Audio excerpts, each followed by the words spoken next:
E aí pessoal, eu sou Alexandre Batista e esse é o Sobrecapa, o canal do YouTube do Ultimato do Bacon. E se você ainda não conhece o Ultimato do Bacon, a gente já deixa aqui o link para você conhecer o nosso site, com guias, notícias, matérias, reviews e muito mais conteúdo de tudo que um bom nerd gosta, quadrinhos, filmes, séries e muito mais. Antes da gente começar o papo, eu deixo aquele recadinho de sempre. Aproveita e já dá aquele like no vídeo, se inscreve no canal se não for inscrito, e clica no sininho para ativar as notificações. Você pode personalizar o seu conteúdo entre todas, algumas e nenhuma notificação. E vamos lá, hoje a gente tá com uma lista que vai dar trabalho, porque a gente vai falar das melhores HQs da DC Comics. São 80 anos de história, galera, mais de 80 anos, né? A gente já tá batendo aí 82 anos quase de história da DC Comics. E obviamente eu precisava falar com gente que leu muita coisa e que conhece a empresa. Então estamos aqui hoje com Bruno Senna e Lucas Souza. Bem-vindo, meus amigos. Vamos falar de DC Comics?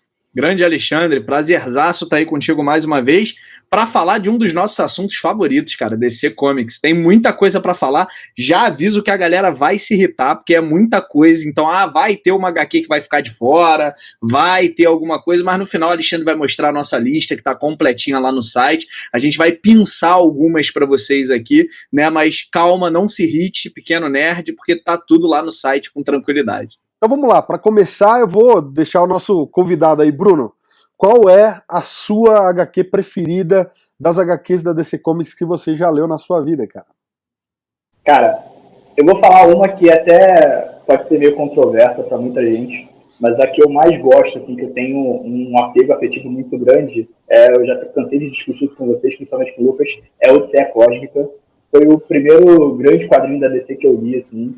Pô, é uma aventura sensacional, com todos os elementos que a DC Comics sabe trabalhar muito bem, né? É uma aventura de equipe, você tem aquele lance lá do John Stewart que deixou muita gente com a mão na cabeça, assim, quando aconteceu. Você tem Darkseid, você tem Equação Antivida, né? Muita coisa do Jack Kirby sendo trabalhada ali com o Jim Starlin, com a arte incrível do Mignola, na época que ele desenhava bem ainda.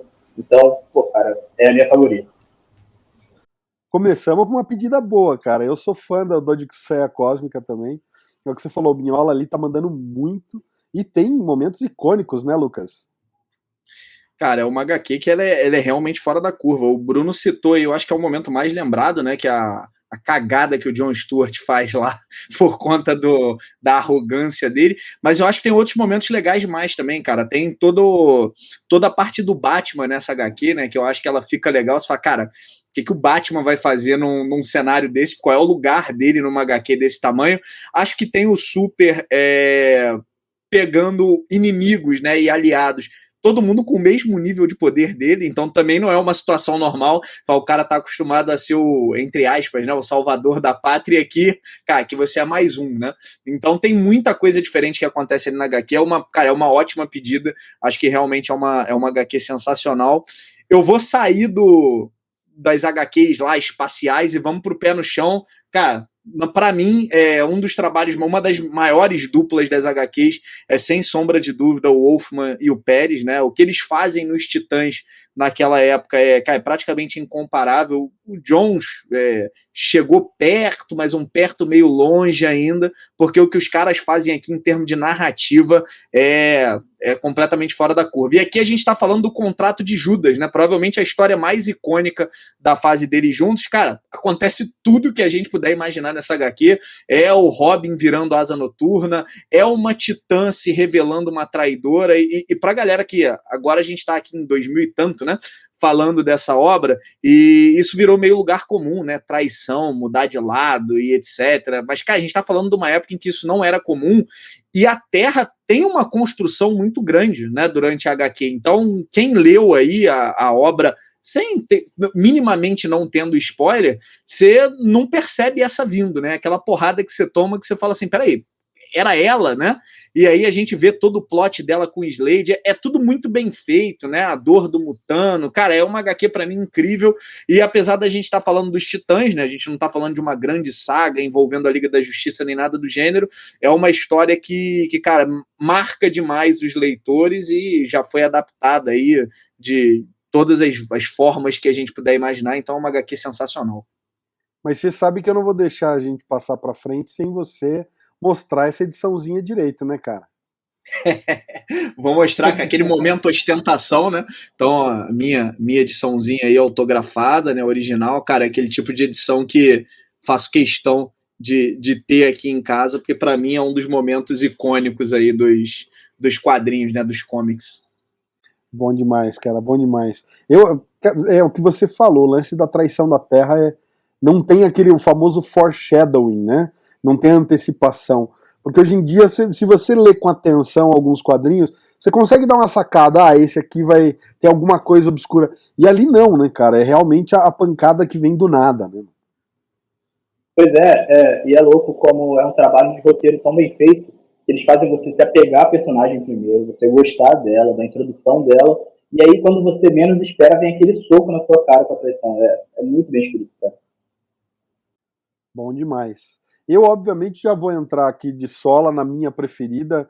A gente estava outro dia falando de Superman, e ela tá na lista das melhores HQs do Superman. Aí o Lucas falou, pô, isso daí com certeza é um top 2, top 3 se você tiver de mau humor. Pra mim, eu acho que é a minha HQ favorita da DC, ponto. Reino da Manhã, pra mim, é o futuro do universo DC de linha. Eu acho que é uma aula de roteiro do Mark Waid. Ele trabalha, cara, sei lá, 5, 6 níveis de compreensão da HQ. Então você tem. E ainda mais a arte do Alex Ross, né? O Ross ainda bota 1,5 milhão de easter eggs. Então você tem easter eggs de toda a cultura pop ali. Você tem easter eggs de. Cara, da própria história da DC na arte do Ross. Então, pra mim, Reino da Manhã ela é uma saga que ela junta muita coisa de uma vez só, sabe? E eu acho que também tem aquela coisa da memória afetiva, porque eu li naquela fase que você está descobrindo os comics americanos, e, pô, você tá naquela média das mensais ali, que a gente tava falando de, sei lá, Retorno do Superman, o Batman voltando depois da queda do morcego, e aí começa a dar aquela mornada nos grandes eventos. Aí vem uma HQ com esse nível de arte do Alex Ross, assim, e daí com o nível de roteiro do Mark Waid, você fala, caramba, sabe? Personagens novos como Magog, que não tinha surgido até então, mas, pô, tem um zilhão de personagens novos, tem o filho do Batman lá, então todo mundo falou assim, pô, será que a DC vai falar de um filho do Batman e tal? Então, sei lá, pra mim é uma que não tem o que pôr de defeito, pra mim, assim, não tem o que pôr de defeito. Eu, inclusive, queria a opinião de vocês pra saber se vocês colocariam algum defeito em Reino da Manhã. Pra mim, ela é irretocável. Eu acho que tem só um defeito que é a arte do Ross, né? Que não é uma arte muito legal. Não, brincadeira. Óbvio, também tô com vocês, não tem defeito nenhum, cara. É uma obra realmente, assim, irretocável e ela capta bem o espírito da DC Comics, né? Eu acho que ela capta bem o espírito do Superman, então é uma tremenda história, assim. Então, pra quem ainda não leu O Reino do Amanhã, a história é basicamente o Coringa mata a Lois Lane e o Superman, de coração partido com a humanidade, ele tá totalmente desgostoso da vida, ele abandona a humanidade e vai embora. Obviamente que ninguém sabe, ele tá lá na Fortaleza da Solidão, ele fica recluso e ele abandona a humanidade à própria sorte. Principalmente porque começa a surgir uma nova geração de heróis que, passa fogo no bandido, porque bandido bom é bandido morto. Magog chega lá e detona o Coringa, e aí o Superman fica naquela de, pô, cadê os ideais pelos quais lutei a vida inteira? Então ele abandona a sociedade e fala, cara, façam aí o inferninho que vocês querem fazer, eu tô fora. Só que a coisa vai se deteriorando cada vez mais, e aí um determinado evento, né, faz com que a Mulher Maravilha vá atrás do Superman e fale, Cal, tá na hora de voltar, meu. O mundo precisa de você. E a partir do advento, da volta do Superman, a gente começa a ver justamente esse choque entre a forma antiga de se fazer as coisas e a forma nova. E aí tem, cara, toda uma reviravolta, aliado a uma profecia que o Norman lá, que é um padre, ele tem visões, né, que foram herdadas do Wesley Dodds. Ele começa a herdar visões do fim do mundo. Então, o Norman fica tentando acessar os super-heróis para evitar o fim do mundo. E a gente vê essa narrativa, cara, ela é tensa, ela te deixa ansioso, e o final, cara, não podia ser melhor. Então, se você não leu ainda, leia. Próximo HQ, galera. Eu acho que nesse momento eu vou aproveitar que ela tá nas bancas aí agora. agora com o relançamento, que é Homem de Aço, né? Você tem a saga do Superman sendo recontada pelas mãos do John Byrne, que é incrível. Para mim, é a origem definitiva do Superman. Sabe? Desde lá do Superman da Era de Ouro até hoje, para mim, é a origem definitiva do personagem. E é incrível, assim. O Lucas provavelmente vai confirmar essa informação, mas para mim é a origem definitiva. Se você quiser começar a ler Superman hoje, você nunca leu, você quer conhecer mais o personagem, entender o que é o Superman, é começar por esse quadrinho do Superman. Eu concordo 100%, Bruno. Cara, não só é a origem definitiva, como o Byrne estabelece os elementos que estão, cara, que a gente vê no Superman até hoje, o nível de força, a forma como ele trabalha, a relação com os pais em Metrópolis e tal. É bacana que até quando eles querem afastar o Superman dessa origem, eles acabam usando ela, né? Falar, eu quero fazer um Sim. Superman mais porradeiro, né? Dos 952. Então vamos tirar o elemento dos pais. Então é bacana, realmente, cara, ele traçou uma linha ali uma linha no chão e depois dele realmente ficou mais difícil fazer origens para o Superman. Eu vou pegar então, já que a gente falou do Superman e eu tô com a camiseta do Batman, eu vou falar então de Batman do Grant Morrison, né, que não é uma HQ, mas é um run que eu acho sensacional. Principalmente porque o Grant Morrison estabelece ali uma série de coisas que ele busca. Quer dizer, é complicado, porque o Morrison às vezes dá umas piradas, né? Ele faz coisas que começam a sair um pouco, você não entende muito bem qual é a da leitura. Mas se você pegar coisas do Batman clássico, então, como o Lucas diz sempre, para o leitor de primeira viagem não é a melhor fase para você começar, né? Mas se você já leu muita coisa do Batman principalmente, e os cânones antigos, Era de Ouro e tudo mais, o Morrison, o que ele diz é o seguinte: não houve reboot para o Batman. O Batman de 1939 é o mesmo Bruce Wayne até hoje.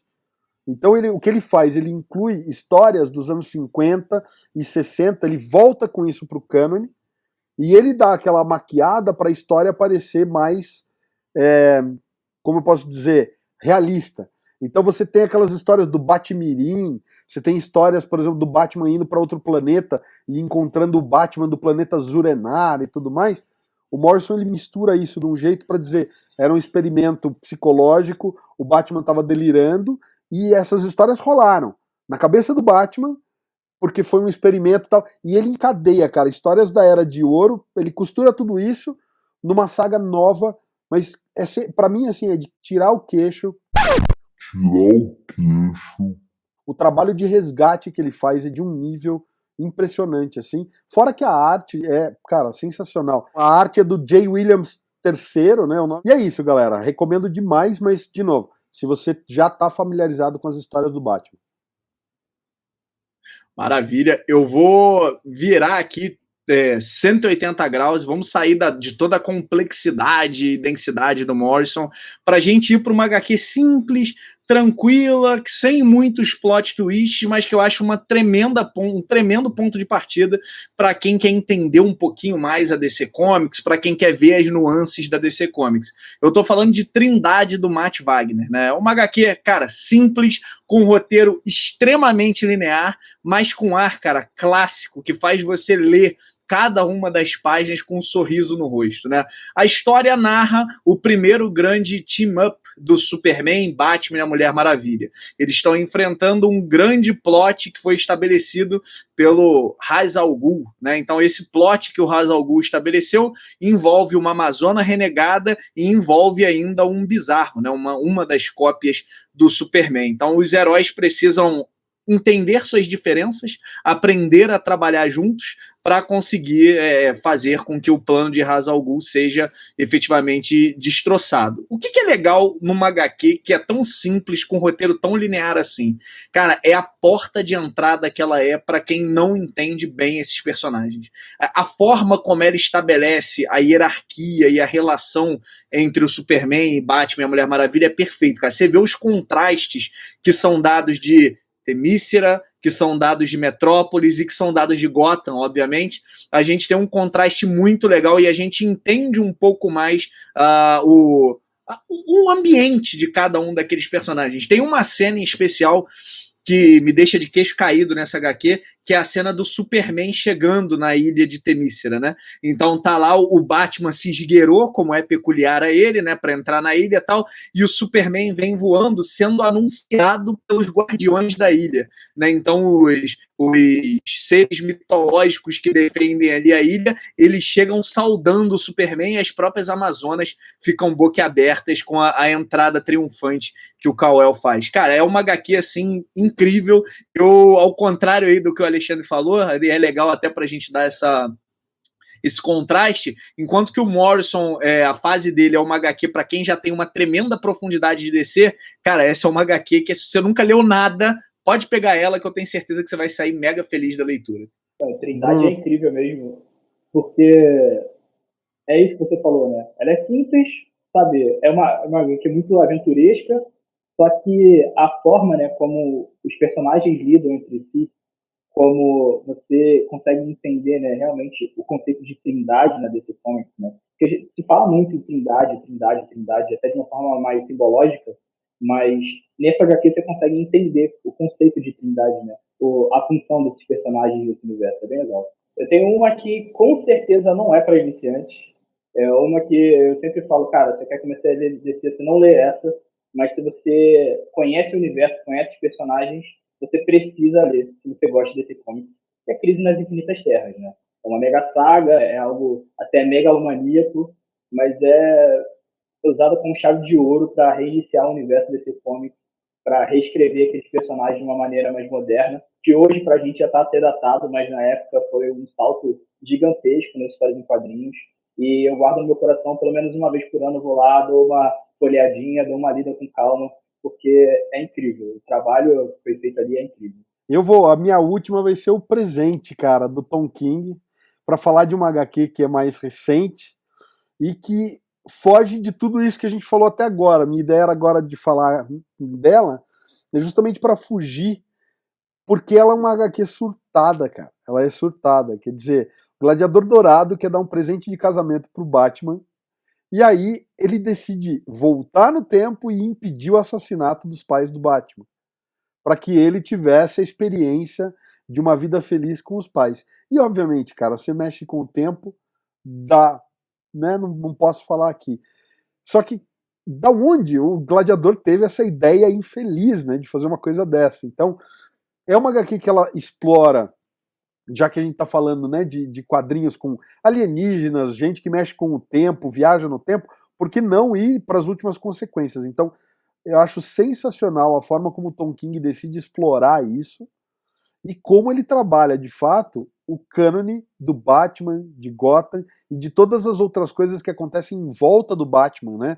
Como a vida do Dick Grayson, a vida da Selina Kyle, o Coringa e todos esses desenvolvimentos. Então a gente vê uma derivação do que poderia ter sido a vida do Batman e, em última instância, né, o final catastrófico que é a hora que o Gladiador Dourado assume, que ele fala assim, olha, eu fiz isso na melhor das boas intenções e aí que a coisa vira de vez. Então, é uma HQ que eu acho que tem um nível intermediário. Se você não leu muita coisa, mas conhece um pouquinho de falar, sei qual é o básico da linha cronológica do Batman, né, que os pais morreram no beco do crime e tudo mais, dá para pegar ela e ler, porque apesar dela estar dentro da run do Tom King no Batman, ela é bem fechadinha em si mesmo, né?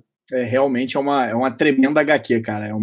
Acho que de tudo lá que o Tom King fez no run dele, sem sombra de dúvida, foi a melhor história. Eu queria finalizar a minha lista, cara, com um run que me fez redescobrir a Mulher Maravilha, né? Não que a Mulher Maravilha não tenha tido boas histórias desde a fase do Pérez, mas vamos combinar que a mensal dela, de uma maneira geral, estava devendo. E aí, Brian Azzarello, super famoso aí pelos 100 Balas e um monte de outras HQs, assume a Mulher Maravilha, cara, e cria um run que apaga ou muda, né? A gente estava no começo dos 952, muita coisa que o Pérez fez, e olha que surpresa, cara, esse tipo de mudança normalmente não é lá muito boa, né? Mas não, cara, o Azzarello ele consegue mudar de uma forma que atualiza todo o canone da Mulher Maravilha de uma forma positiva e torna a personagem extremamente interessante. Então ele mexe com mitologia, ele mexe com a origem da Diana, ele mexe com a forma como os bebês são feitos em Themyscira, né? Coisa que acho que faz até um espartano do 300 lá ter certos pesadelos com as coisas que as Amazonas fazem, e ele tem uma representação e uma fluidez nas histórias que não é normal. Ele consegue trazer os novos deuses do Kirby para dentro da brincadeira,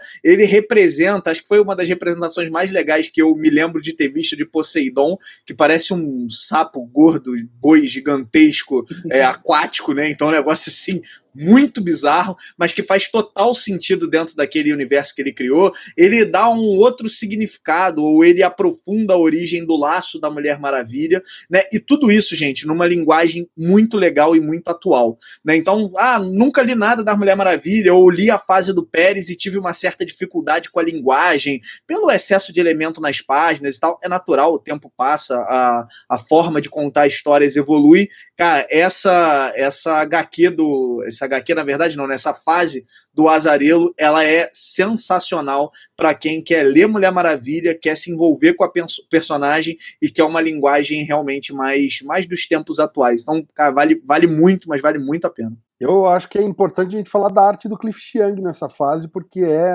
cara, é de um nível de estilização que muito do que o Azzarello bota de qualidade no texto, eu acho, sinceramente, que se fosse com outro artista, talvez não passasse o mesmo impacto, porque a arte do Cliff Chiang me pegou assim, sério, me pegou pelo estômago. Eu falei, cara, quero um pôster desse troço, porque é muito legal, né? É uma linha simples, é um traço super fluido, e é isso que você falou. Tinha acabado de ler o Deuses Imortais do Wolfman e do Pérez, e aí eu peguei o Novo 52, não é o Wolfman, né? É só o Pérez. Mas aí eu peguei os 952 para ler, eu falei, cara, isso aqui é facinho, cara, eu vou ler a fase toda. No tempo que eu li uma HQ do Pérez, eu li a fase inteira da Mulher Maravilha agora, porque realmente tem uma dinâmica muito boa. A minha última saideira aqui, eu acho que é importante para todo mundo que quer conhecer DC além da Trindade, que é a fase do Jones no Aquaman, ali nos 952, que é sensacional. Ele transforma o personagem em um cara badass, em um rei mesmo, imponente, que tem todo o arco de transição dele, que depois foi utilizado até no filme, né, do Aquaman de 2017, 2018, se não me engano, e que é bem legal. Então, a minha última recomendação é essa, Aquaman do Jones, você pode ler ali do começo até o final, que é muito bom, emenda ali em Liga da Justiça, no Trono de Atlântida e vai embora, porque é bem divertido de ler, são histórias muito bem escritas, as artes são bem legais, e é uma ótima recomendação, cara. Mais uma ótima recomendação aí do Bruno, cara, realmente é uma... como eu falei de redescobrir a Mulher Maravilha, né? Eu acho que você falou aí de uma fase que fez muita gente olhar para o Aquaman, o cara bobo que fala com os peixes, de uma forma diferente, né? Acho que ele, o Jones e obviamente o filme do Momoa mudaram um pouco aí a forma como a galera olha pro Aquaman. Isso é sensacional. Galera, você está assistindo a gente aí, é muito provável que tenha uma penca de revista que você curte que a gente não falou, e tem uma penca de clássicos que você deve ter sentido falta. E é óbvio, aqui a gente está pensando algumas HQs, seja para os leitores veteranos, seja para os novatos. Se você quiser ver uma lista completinha com o que tem do filé mignon da DC Comics, eu te recomendo que você dê um pulo lá em ultimatodobacon.com. Cara, tem uma lista com pouca coisa. A gente está falando até agora só de 77 HQs, né? E para você poder descobrir, mergulhar um pouco mais aí nesse universo da DC Comics. Tem Superman, tem Batman, tem Mulher Maravilha, mas tem também Shazam, tem Aquaman, tem Arqueiro Verde, Lanterna Verde, Arlequina, Legião, tem muita coisa legal lá, né? Então é bacana para você ir abrindo os seus horizontes aí de DC Comics e entendendo um pouco mais da editora. E quando você olhar a nossa lista lá, você vai ver que ela tá bem eclética, né? Era de ouro, era de prata, a gente tem HQs mais atuais, né? Tá aí o Superman do Tomasi passando na tela. Então a gente tem de tudo um pouco para você que é fã da DC Comics consiga cada vez mais descobrir a editora, que, como o Alexandre falou, né, tem mais de 80 anos nas costas. Então é uma tarefa árdua para nós fãs. E é isso aí, galera. Eu agradeço mais uma vez a presença do Lucas e do Bruno. Agradeço a vocês estarem assistindo e convido vocês também a conferirem os outros vídeos do canal, clicar no logo do Sobrecapa para se inscrever se não for inscrito, e até o próximo vídeo. Valeu!